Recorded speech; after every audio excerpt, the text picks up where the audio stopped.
MP board class 10th वाले सभी बच्चों का यहाँ पर विज्ञान विषय का जो क्वेश्चन पेपर है पूरा पेपर और उसका सॉल्यूशन मेरे द्वारा बताया जा रहा है। प्यारे विद्यार्थियों, ये आपकी परीक्षा में 100% यहाँ से प्रश्न बनेंगे।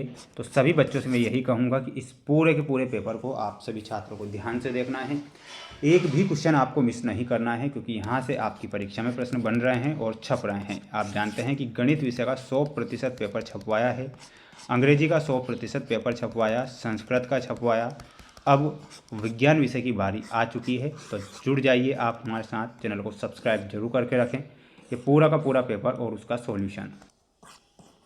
क्वेश्चन आप देख सकते हैं, आपकी स्क्रीन के सामने क्वेश्चन आ चुके हैं जो कि आपको परीक्षा में दिए जाएंगे और साथ ही ये जो प्रश्न हैं परीक्षा में पूछे भी जाएंगे। सबसे पहले मैं आपको यहाँ पर सही विकल्प वाले क्वेश्चन बता देता हूँ जिन्हें आपको याद करना है। लोहे के फ्लाइंग पेन को जंग से बचाने के लिए निम्नलिखित में से कौन सी विधि उपयुक्त है। यानी कि लोहे के फ्लाइंग पेन को अगर जंग से बचाना है तो कौन सी विधि उपयुक्त है। जिंक की परत चढ़ाकर, पेंट करके, गरिस लगाकर, या फिर इनमें से कोई नहीं। तो यहाँ पर आपका जो सही आंसर होगा, जिंक की परत चढ़ाकर लोहे के फ्लाइंग पेन जो होती है उसे जंग से बचाया जाता है। तो इसमें आप ऑप्शन नंबर ए करेक्ट उत्तर के रूप में लिख कर आएंगे। अगला क्वेश्चन आएगा, एस्ट्रोजन स्त्रावित होता है। तो एस्ट्रोजन कहाँ से स्त्रावित होता है। तो पीयूष ग्रंथि से, अंडाशय से, वृषण से, या फिर थायराइड ग्रंथि से। तो यहाँ पर आपका जो सही आंसर होगा वो हो जाएगा अंडाशय से एस्ट्रोजन स्त्रावित होता है। तो यहाँ पर आप अंडाशय करेक्ट करेंगे। कोई विलयन लाल लिटमस को नीला कर देता है तो इसका पीएच मान संभवतः क्या होगा। तो पीएच मान पूछा है, तो पीएच मान संभवतः जो होगा वो होगा 10। तो इसमें आपको 10 करेक्ट करना है।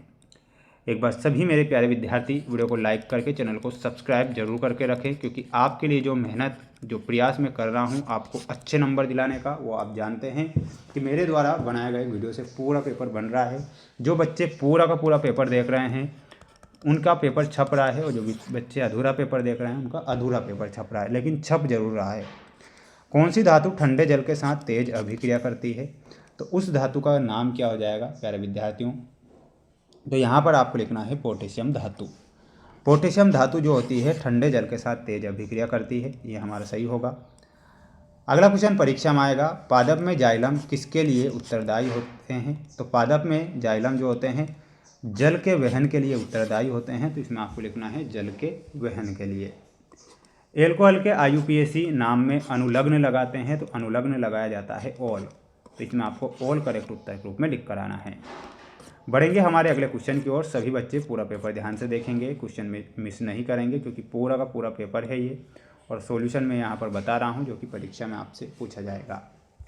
विश्व पर्यावरण दिवस कब मनाया जाता है। तो आप जानते हैं कि विश्व पर्यावरण दिवस जो है 5 जून को मनाया जाता है। दृष्टि दोष का निराकरण उत्तल लेंस की सहायता से किया जाता है। तो उसमें लिखना है आपको दूरदृष्टि दोष का। गोलीय दर्पण की फोकस दूरी उसकी वक्रता त्रिज्या की होती है। तो वक्रता त्रिज्या की कैसी होगी, और वह हो जाएगी आधी। शुद्ध जल जो होता है विद्युत का क्या होता है। शुद्ध जल विद्युत का कुचालक होता है। तो यहाँ पर आप कुचालक लिखेंगे। एक आदर्श अमीटर का प्रतिरोध होता है। तो एक आदर्श अमीटर का प्रतिरोध में आपको लिखना है 0। चुंबकीय क्षेत्र रेखाएं परस्पर प्रतिच्छेद नहीं करती है। तो इसमें आपको क्या लिखना है, नहीं करती है। ठीक है, ये आपको ध्यान रखना है। ये आपके रिक्त स्थान वाले क्वेश्चन हो चुके हैं।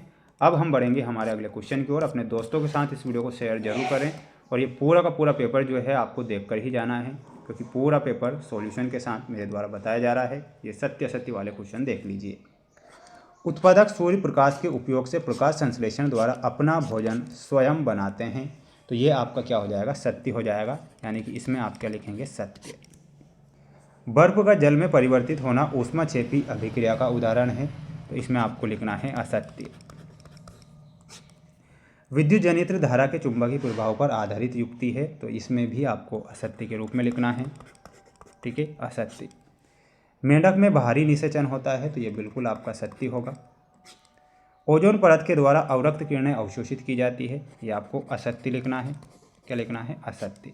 बढ़ेंगे अगले क्वेश्चन की ओर। अगला क्वेश्चन है, मानव में शिशु के लिंग का निर्धारण 23वें जोड़े द्वारा होता है। तो बिल्कुल ये आपको क्या लिखना है, सत्य लिखना है। इसके बाद हम बढ़ेंगे अगले क्वेश्चन की ओर। सभी बच्चे, सभी प्यारे विद्यार्थी एक बार वीडियो को लाइक जरूर कर दें और चैनल पर नए आप जुड़े हैं तो सब्सक्राइब करके रखो, पेपर छपेंगे आपकी परीक्षा में। सिरका, सिरका में आपको मिलाना है एसिटिक अम्ल से। थायराइड में हो जाएगा आपका थायरोक्सिन। ये जो अभिक्रिया दी गई है ये किस प्रकार की अभिक्रिया है प्यारे विद्यार्थियों, इसमें आपको मिलाना है, ये एक ऊष्माशोषी अभिक्रिया का उदाहरण है। धातु में आपका हो जाएगा ये विद्युत की सुचालक होती है। डीएनए में हो जाएगा वाटसन वक्रिक। और प्रोपेन का जो सूत्र होता है इसमें लिखना है C3H8, तो ये प्रोपेन का सूत्र होगा। तो इन क्वेश्चन को आपको क्या करना है, याद कर लेना है।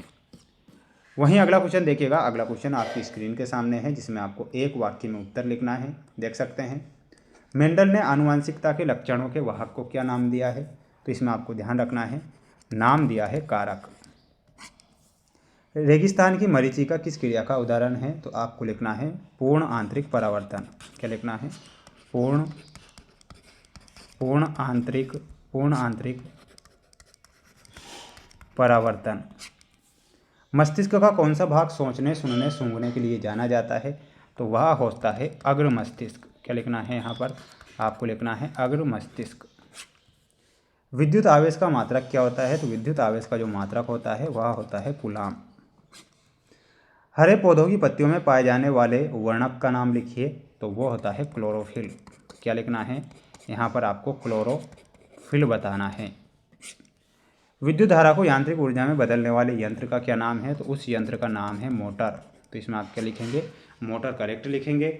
सभी बच्चों को स्क्रीनशॉट लेकर रखना है और जो क्वेश्चन ये दिए गए हैं आपकी स्क्रीन के सामने, ये पूरा पेपर है जो कि मेरे द्वारा बनाया गया मोस्ट इम्पोर्टेंट क्वेश्चन पेपर है।